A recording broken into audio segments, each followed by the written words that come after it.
Satanic statement number 6. Satan represents responsibility to the responsible instead of concern for psychic vampires. Forgive me, there's two possibilities. One, I'm either a bit under the weather, or I'm highly allergic to the African cooking of my neighbors. I think it's number 2, actually. But, okay, so what does responsibility to the responsible instead of concern for psychic vampires mean? Again, remember, the philosopher Ayn Rand was a great inspiration to Anton LaVey. So that was objectivism was a very highly individualistic philosophy that encouraged what's called rational self-interest.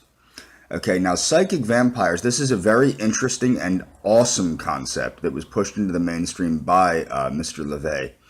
And with that, a psychic vampire is a very interesting individual, which is why you should read the part of the book called Not All Vampires Suck Blood. A psychic vampire is somebody that lacks the emotional stability and healthy ego sense to have any real human connection with another person. And they literally attach themselves to those that are responsible, draining them of their emotional resources, and in turn, in a way, turning them into a psychic vampire themselves after essentially draining them of their emotional energy, so to say. And it's a very common phenomenon, and I'm sure anybody that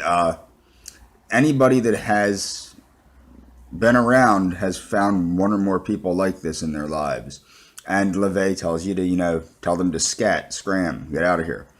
Now, what makes that part of the book very interesting is it also goes into how to determine the difference between a psychic vampire and just somebody that really likes you. For example, say you have a boyfriend or girlfriend that you expect to check in with you at all times of the day or night if they're not with you, and they expect the same. Well, that's not psychic vampirism. They're not asking more of you than you ask of them. Again, it boils down to what's called reciprocal altruism.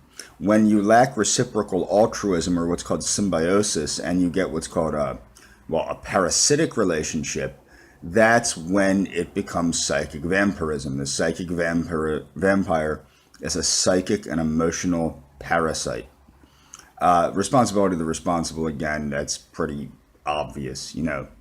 It's rational self-interest. I would say read more of Ayn Rand's books, particularly The Virtue of Selfishness.